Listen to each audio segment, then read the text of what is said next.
Good morning बच्चों, आप सभी का स्वागत है हमारे इस प्यारे चैनल डू फॉर यू पर। आज ना हम लोग अल्टरनेटिंग करंट का एक बहुत ही इंपॉर्टेंट बात करें तो एक केसेस हम लोग डिस्कशन करने वाला है, क्योंकि ये जब केसेस समझ में आएगा तभी हमको एलसीआर सर्किट समझ में आएगा। ठीक है, केसेस को एकदम ध्यान से देखना है और समझना है, सारी बातें एकदम बढ़िया से समझ में आने वाला है। ठीक है, तो सबसे पहले हम लोग केस 1 में बात करेंगे।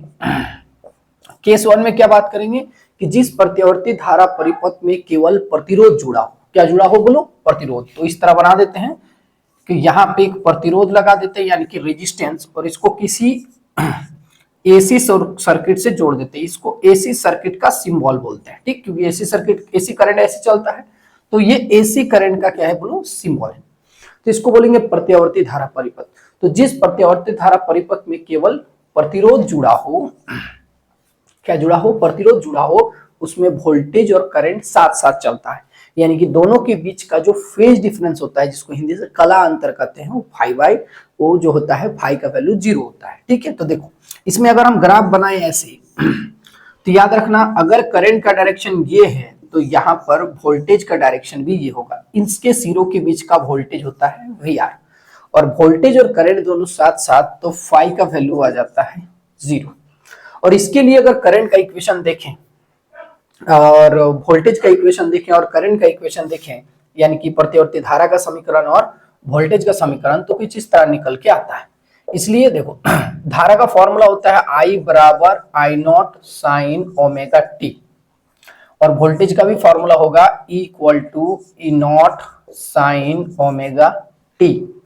अगर इन दोनों को देखो तो इसको बोलते हैं φ1, इसको बोलते हैं φ2, जिसको हम लोग कला अंतर बोलेंगे। तो इन दोनों के बीच के डिफरेंस को कला अंतर बोलते हैं। कला अंतर मतलब वोल्टेज और करंट के बीच के कोण को कला अंतर कहा जाता है, कि वे एक दूसरे से किस कोण से आगे बढ़ रहे हैं। ठीक है, तो अगर यहाँ फाई बराबर देखे तो फाई बराबर भी ओमेगा टी और φ2 बराबर भी क्या है बोलो? Omega T. इन दोनों के बीच का कला अंतर निकाल लो, कला अंतर। कला अंतर जिसको हम लोग इंग्लिश से फेज डिफरेंस कहेंगे। क्या कहेंगे? Phase difference. Phase difference phi बराबर हो गया φ2 माइनस φ1, यानी कि omega t minus omega t, काटेंगे तो हो गया 0। तो याद रखना, जिस प्रत्यावर्ती धारा परिपथ में केवल प्रतिरोध जुड़ा हो, उसमें वोल्टेज और करंट दोनों साथ साथ चलता है। दोनों के बीच का कला अंतर क्या होता है? 0 होता है, याद रखना। तो इस परिपथ से बहने वाली धारा तो इस परिपथ से बहने वाली धारा, तो इस परिपथ से बहने वाली धारा का फॉर्मूला, जो धारा इक्वल होता है वोल्टेज बटा रेजिस्टेंस। ठीक है, तो यहां लगाओगे, लिखोगे वोल्टेज और बटा रेजिस्टेंस, है ना? मतलब बोल सकते हैं वोल्टेज को क्या विभवांतर बटा प्रतिरोध।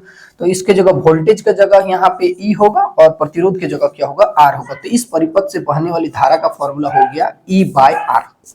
E बाय R, ध्यान से सुनना। तो जिस प्रतिवर्ती धारा परिपथ में केवल प्रतिरोध जुड़ा हो, उसमें वोल्टेज और करंट दोनों साथ साथ चलता है। दोनों के बीच का कला अंतर 0 होता है।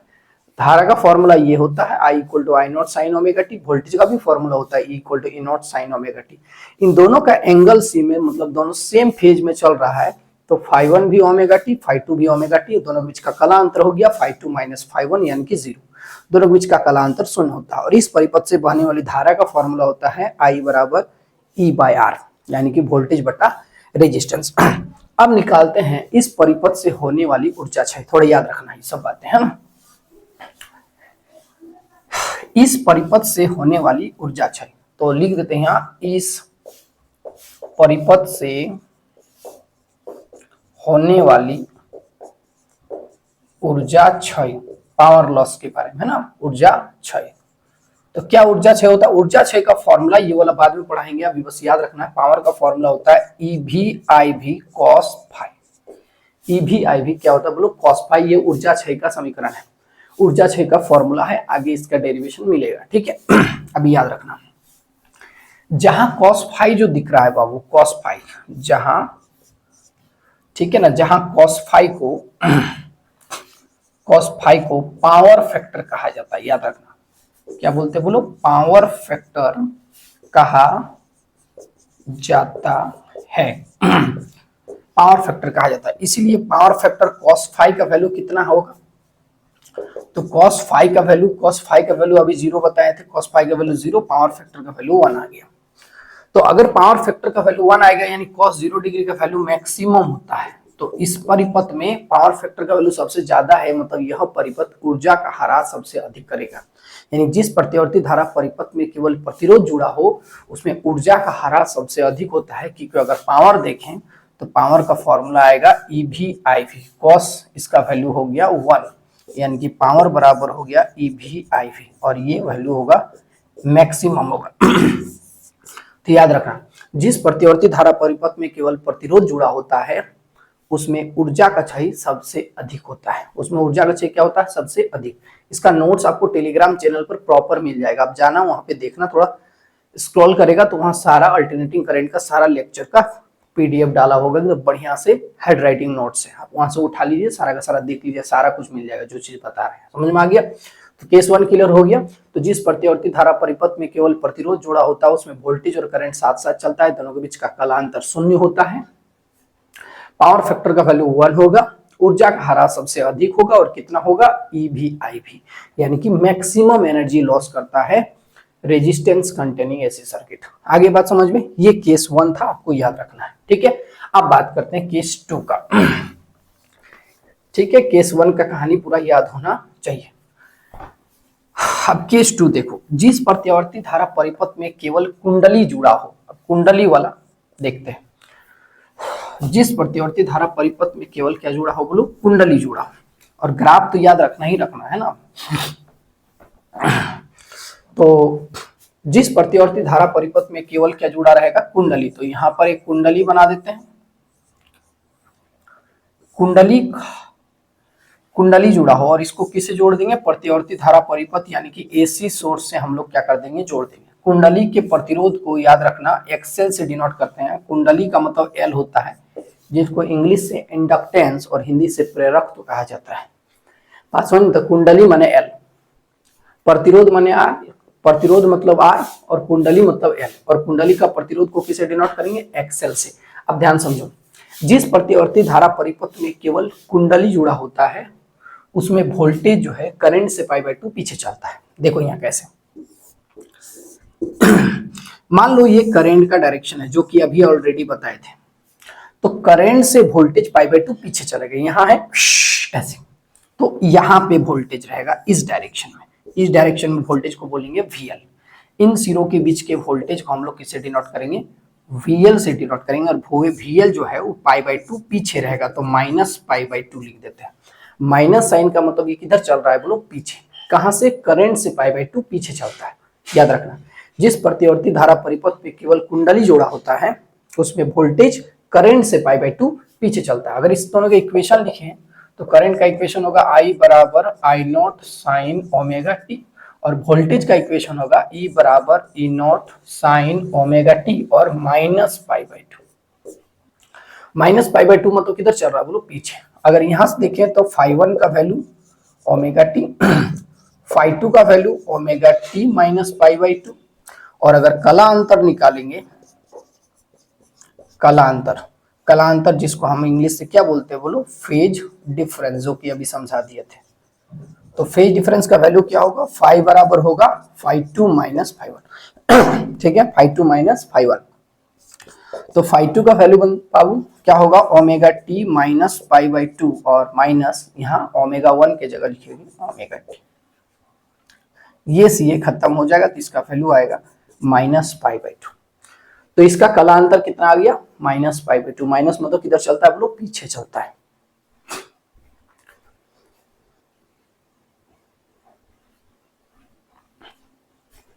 ठीक है, तो जिस प्रतिवर्ती धारा परिपथ में केवल कुंडली जुड़ा होता है उसमें वोल्टेज करंट से π/2 पीछे चलता है, और उन दोनों के बीच का कलांतर कितना होता है, π/2 है, तो कलांतर π/2, यानी कि फेज डिफरेंस जो होगा वो π/2 ही होगा।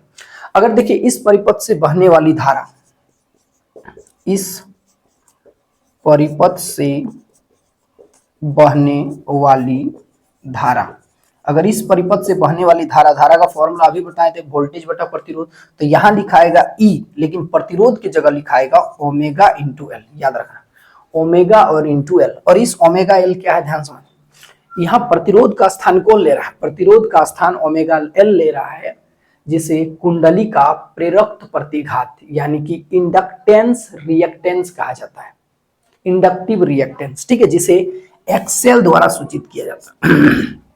किसे डिनोट करता है, एक्सेल द्वारा। तो यहाँ ई और इसके जगह ओमेगा एल की जगह क्या लिखेंगे, एक्सेल। एक्सेल क्या है, इंडक्टेंस, इंडक्टिव, इंडक्टिव, इंडक्टिव लिख दे रहे हैं, इंडक्टिव रिएक्टेंस, इंडक्टिव रिएक्टेंस जिसको बोलते हैं प्रेरकत्व, प्रेरक प्रतिघात, प्रेरक प्रतिघात बोलो या फिर कुंडली का प्रतिरोध बोलो। अगर नहीं समझ में आ रहा तो याद रखना कुंडली का प्रतिरोध, इसको क्या बोलते हैं बाबू, कुंडली का प्रतिरोध। ध्यान समझना, ओमेगा एल है क्या, ओमेगा एल किसका स्थान ले रहा है, बोलो सर प्रतिरोध का स्थान ले रहा है, मतलब यही तो प्रतिरोध होगा, तो किसका होगा, कुंडली का। तो कुंडली के प्रतिरोध को एक्सेल से डिनोट करते हैं, इसी को प्रेरक प्रतिघात कहा जाता है, यानी कि इंडक्टिव रिएक्टेंस बोलते हैं, जिसको एक्सेल से डिनोट। इस जगह पे क्या लिख दिया, बोलो एक्सेल। तो इसीलिए एक्सेल बराबर कितना आ गया, एक्सेल बराबर होगा ओमेगा एल, क्योंकि एक्सेल की जगह कौन है, ई की जगह ई है, तो एक्सेल की जगह कौन है, ओमेगा एल। और ओमेगा का फॉर्मूला हम ऑलरेडी बताए थे, यहां मिटा रहे हैं, ठीक है। तो इसीलिए एक्सेल बराबर क्या आ गया, एक्सेल बराबर ओमेगा आ गया, ओमेगा बताओ 2 पाई न्यू और इंटू एल। तो यहां से देख रहा है 2 पाई कांस्टेंट है, एल भी कांस्टेंट, तो हो गया एक्सेल जो है वो समानुपाती होगा न्यू का, यानी कि प्रत्यावर्ती धारा की आवृत्ति पर निर्भर करेगा। जैसे जैसे प्रत्यावर्ती धारा बदलेगा एक्सेल का वैल्यू भी बदलेगा, यानी कि प्रत्यावर्ती धारा की आवृत्ति अगर बढ़ रही है, प्रत्यावर्ती धारा की अगर आवृत्ति बढ़ रही है तो एक्सेल का वैल्यू भी बढ़ेगा, यानी कि अगर न्यू बढ़ेगा तो एक्सेल का वैल्यू भी बढ़ेगा। अगर इसके लिए ग्राफ ड्रॉ किया जाए, क्या ड्रॉ किया जाए, बोलो graph, graph XL versus nu, तो कैसे आएगा ग्राफ, ग्राफ ऐसे आएगा, इधर हम एक्सेल को रख देते हैं, इधर हम न्यू को रख देते हैं, तो क्या होगा, ये लगातार ऐसा ग्राफ हमको मिलेगा। मतलब जैसे जैसे न्यू बढ़ा एक्सेल का वैल्यू भी लगातार क्या होगा, बढ़ता चला जाएगा। ये ग्राफ आपको याद रखना है, समझ में आ गया। तो याद रखना प्रतिवर्ती धारा की आवृत्ति पर निर्भर करता है, आवृत्ति जैसे जैसे बढ़ेगा एक्सेल का वैल्यू भी बढ़ेगा। यहाँ पर क्लियर हो गया ये बात। अब हम फिर से निकालेंगे इस परिपथ से होने वाली ऊर्जा क्षय। तो देखते हैं, इसको मिटा दे, पूरा कहानी समझाएं, ठीक है। अब इस परिपथ से होने वाली ऊर्जा क्षय, अब लिखते हैं यहां, इस परिपथ से होने वाली ऊर्जा क्षय। अब इस परिपथ से होने वाले ऊर्जा क्षय क्या है, देखते हैं। ऊर्जा क्षय का फॉर्मूला होता है पावर बराबर होता है EV/IV cos फाई। फाई का वैल्यू कितना आया था, cos फाई को क्या कहा जाता पता है ना, cos फाई को पावर फैक्टर, समझा चुके थे, पावर फैक्टर कहा जाता है। अगर cos फाई को पावर फैक्टर, इसीलिए cos फाई की जगह क्या लिखोगे, फाई की जगह लिखोगे पाई/2, माइनस साइन तो डायरेक्शन बताता है, तो हो गया 0। पावर फैक्टर का 0 आया है, इनकी पावर भी 0 आएगा, तो EV/IV इंटू 0, तो पावर बराबर क्या आ गया, बोलो 0। मतलब जिस प्रत्यावर्ती धारा परिपथ में केवल कुंडली जुड़ा होता है उसमें कोई ऊर्जा क्षय नहीं होता है। जब कोई ऊर्जा क्षय नहीं होगा तो ऐसे परिपथ को हम व्हाटलेस परिपथ कहेंगे। क्या कहेंगे, व्हाटलेस परिपथ कहेंगे, या फिर व्हाटहीन, हिंदी से बोलते हैं व्हाटहीन, इसलिए इसे व्हाटहीन परिपथ, इसे क्या कहते हैं, व्हाटहीन परिपथ कहा जाता है। याद रखना, जिस प्रत्यावर्ती धारा परिपथ में सिर्फ कुंडली जुड़ा होता है उसमें वोल्टेज और करंट के बीच का फेज डिफरेंस पाई/2 होता है, इससे कोई ऊर्जा क्षय नहीं होती है, पावर फैक्टर का वैल्यू 0 होता है, इसलिए इसे व्हाटहीन परिपथ कहा जाता है। व्हाटहीन परिपथ मतलब इसमें कोई ऊर्जा क्षय नहीं होगा। बात समझ में आ गया। तो याद रखना, जिस प्रत्यावर्ती धारा परिपथ में केवल कुंडली जुड़ा होता है उसमें कोई ऊर्जा क्षय नहीं होता है। This is very important line. तो ये हो गया हमारा पूरा कहानी केस 2 का। अब बात करते हैं केस 3। केस 3 में क्या है,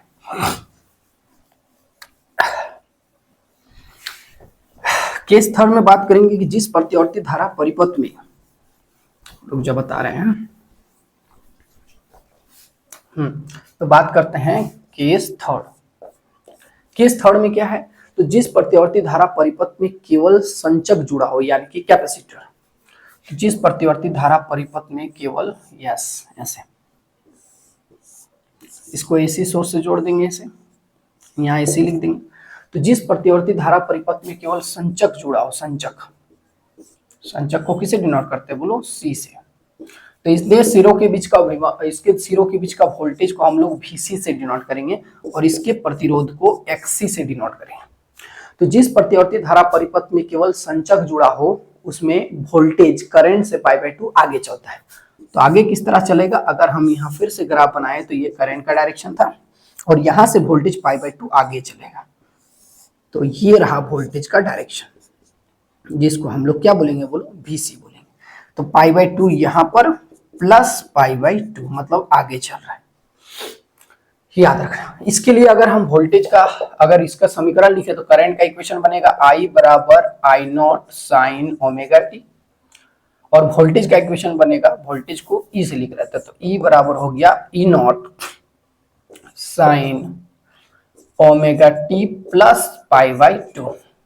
फिर से देखो, अगर हम देखें तो φ1 बराबर ओमेगा टी, φ2 बराबर ओमेगा टी प्लस π/2। कला अंतर का बात करें, कला अंतर तो फाई बराबर φ2 माइनस φ1, सेम टू सेम है ना। तो यहाँ पे φ2 की जगह ओमेगा टी प्लस π/2 और माइनस ओमेगा टी, ये से ये खत्म, तो पाई बराबर प्लस π/2। तो फाई का वैल्यू आया प्लस π/2। समझ में आ गया। तो जिस प्रतिवर्ती धारा परिपथ में केवल कुंडली जुड़ा रहता है उसमें वोल्टेज करंट से π/2 आगे चलता है, और कितना चलता है, फाई बराबर प्लस π/2 आगे चलेगा। करंट का इक्वेशन ये होगा, वोल्टेज का इक्वेशन। अब इस परिपथ से बहने वाली धारा, देखो इसका प्रूफ भी मिलेगा, नेक्स्ट वीडियो आएगा ना तो प्रूफ, उसका सारा प्रूफ भी मिल जाएगा, ठीक है। तो बात करते हैं, π/2 आगे चला। अब इस परिपथ से बहने वाली धारा, अब लिखेंगे इस परिपथ से बहने वाली धारा। अब इस परिपथ से बहने वाली धारा का इक्वेशन क्या बनेगा, धारा माने वोल्टेज बटा प्रतिरोध, तो वोल्टेज और प्रतिरोध की जगह यहाँ लिखाता है 1/ωc। फिर से बोल रहे हैं, देखो प्रतिरोध का स्थान कौन ले रहा है, यहाँ 1/ωc ले रहा है, इसलिए इसे संचक्कीय प्रतिघात कहा जाता है। तो संचक्कीय प्रतिघात को किससे डिनोट करते हैं, XC से डिनोट करते हैं। समझ में आ गया, सेम चीज है। तो XC को क्या बोलेंगे हम लोग, संचक्कीय, संचक्कीय प्रतिघात। इसको इंग्लिश से बोलते हैं कैपेसिटिव रिएक्टेंस। क्या बोलते हैं इसको, कैपेसिटिव रिएक्टेंस, ठीक है। तो इसीलिए XC बराबर कितना आ गया, XC बराबर आया 1/ωc। ओमेगा की जगह अगर लिखे तो क्या होता है 2π न्यू और इंटू C। चलो तो यहां समझाते हैं बेटा क्या। अब देखो, तो हमको समझ में आया XC बराबर कितना था, तो XC बराबर था 1/2π न्यू और इंटू C। 2π और C क्या है बोलो, कांस्टेंट है, तो फिर लिखोगे यहाँ पर XC समानुपाती 1/न्यू। मतलब क्या समझे इसमें, कि जैसे जैसे न्यू का वैल्यू बढ़ेगा XC का वैल्यू घटेगा, क्योंकि ये नीचे ना है, तो ये जैसे जैसे बढ़ेगा XC का वैल्यू घटेगा। देखो, जिस प्रतिवर्ती धारा परिपथ में केवल संचक जुड़ा हो वो भी उसका संचकीय प्रतिघात जो है आवृत्ति पर निर्भर करता है, लेकिन आवृत्ति बढ़ने से XC का वैल्यू घटता है। एक्सेल में ऐसा नहीं था, एक्सेल में था एक्सेल समानुपाती न्यू था, तो वहां पर न्यू बढ़ रहा था तो एक्सेल का वैल्यू भी बढ़ रहा था। इसमें उल्टा हो रहा है कि न्यू का वैल्यू बढ़ेगा तो XC का वैल्यू क्या होगा, यहाँ पर घटेगा, याद रखना। क्लियर है। अब हम बात करेंगे इस परिपथ से होने वाली ऊर्जा क्षय। तो लिखते हैं इस परिपथ से होने वाली ऊर्जा क्षय। देखते हैं ऊर्जा क्षय का वैल्यू, पावर फैक्टर का वैल्यू। अब इस परिपथ से होने वाली ऊर्जा क्षय, होने वाली ऊर्जा क्षय। तो इस परिपथ से होने वाली ऊर्जा क्षय, तो ऊर्जा क्षय का फॉर्मूला क्या पढ़ा है, P बराबर EV/IV cos phi. cos phi को क्या बोलते हैं बोलो, पावर फैक्टर। लिख दे क्या, cos फाई को पावर फैक्टर कहा जाता है, cos फाई को पावर फैक्टर कहा जाता है। इसलिए cos फाई का वैल्यू बोलो, फाई का वैल्यू पाई बाई 2 ही है, तो पाई बाई 2 इक्वल टू क्या हो गया 0। फिर से पावर फैक्टर का वैल्यू 0 आ गया तो p बराबर 0। अगर p बराबर 0 आ गया मतलब इस परिपथ से भी कोई ऊर्जा क्षय नहीं होगी, इसलिए इसे व्हाटहीन या फिर व्हाटलेस परिपथ कहते हैं। व्हाटहीन परिपथ या व्हाटलेस सर्किट कहा जाता है। तो जिस प्रतिवर्ती धारा परिपथ में केवल कुंडली जुड़ा होता है और संचक जुड़ा होता है उसमें कोई ऊर्जा क्षय नहीं होता है, इस बात का ध्यान रखना। ये तीनों केस बहुत इंपॉर्टेंट है, याद रखना। हम एक डायग्राम बताते हैं लास्ट में, वो आपको याद रखना ही रखना है। देखो तीनों फटाफट बता देते, केस 1, केस 2, केस 3 का कॉम्बिनेशन। देखो क्या था कि जिस प्रतिवर्ती धारा परिपथ में केवल क्या जुड़ा हो, प्रतिरोध जुड़ा हो, उसमें धारा और वोल्टेज दोनों साथ साथ चलता है, मतलब करंट भी इधर और वोल्टेज भी इधर, समझ में आ गया। लेकिन जिस प्रतिवर्ती धारा परिपथ में केवल कुंडली जुड़ा, तो कुंडली जिसमें जुड़ा होगा वो पाई बाई 2 पीछे चलता है, मतलब इसको इधर घुमा देंगे, पाई बाई 2 पीछे है यहाँ से, और ये आगे रहेगा, ये पीछे, तो पीछे होगा तो ये क्या लिखेंगे बोलो VL। और आगे चलता है किसमें, जिसमें संचक जुड़ा हो, तो संचक जुड़ा हो तो उसमें वोल्टेज पाई बाई 2 क्या रहता है बोलो आगे, तो ये पाई बाई 2 पीछे है और ये पाई बाई 2 आगे है। और यहाँ पर क्या होगा, यहाँ पे क्या होगा, यहाँ पर मेरा होगा VC, क्या होगा बोलो VC। अब देखो इसको पलटा के सब घुमा के इधर ले आए तो क्या बनेगा, ये मेरा एक इक्वेशन बोला। इसके बाद अगर इसको सॉल्यूशन करना है तो इस टर्म को उठा के इधर भेज देंगे, तो जैसे भेज देंगे ये वाला टर्म को उधर ऐसे घुमा करके, यहाँ था ना इसे ऐसे घुमा के ले आएंगे तो इस डायरेक्शन में आएगा, तो इसमें माइनस लग जाए तो माइनस क्या होगा बोलो VC।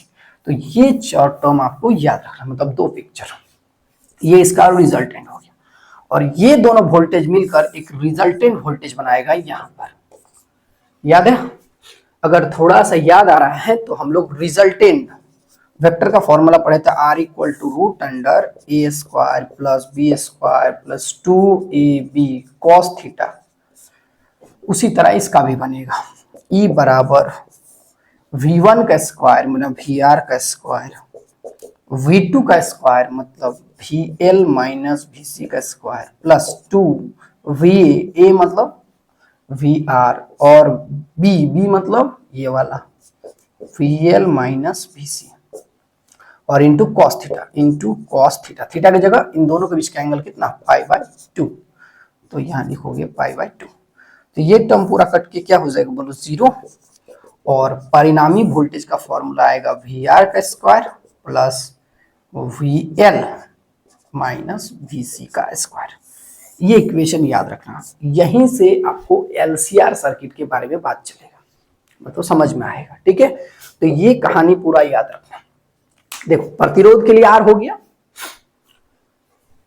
कुंडली के लिए L हो गया, और संचक के लिए क्या हो गया C। अब ध्यान रख सुनो, जिस प्रतिवर्ती धारा परिपथ में एक प्रतिरोध, एक कुंडली और एक संचक जुड़ा हो उसे LCR परिपथ कहते हैं। बोले सर कैसे, देखो प्रतिरोध, देखो कुंडली के लिए क्या हो गया L, संचक के लिए क्या होगा C, और प्रतिरोध के लिए क्या होगा R। इन तीनों को एक साथ जोड़ देंगे तो क्या बनेगा LCR बनेगा कि नहीं बनेगा, बनेगा। इसलिए जिस प्रतिवर्ती धारा परिपथ में एक कुंडली, एक संचक और एक प्रतिरोध जुड़ा होता है उसे LCR परिपथ कहते हैं, और LCR परिपथ से बहने वाली धारा का जो विरोध करता है उसे प्रतिबाधा कहा जाता है, यानी कि इंपीडेंस कहते हैं, और इंपीडेंस को Z से डिनोट करते हैं, ठीक है।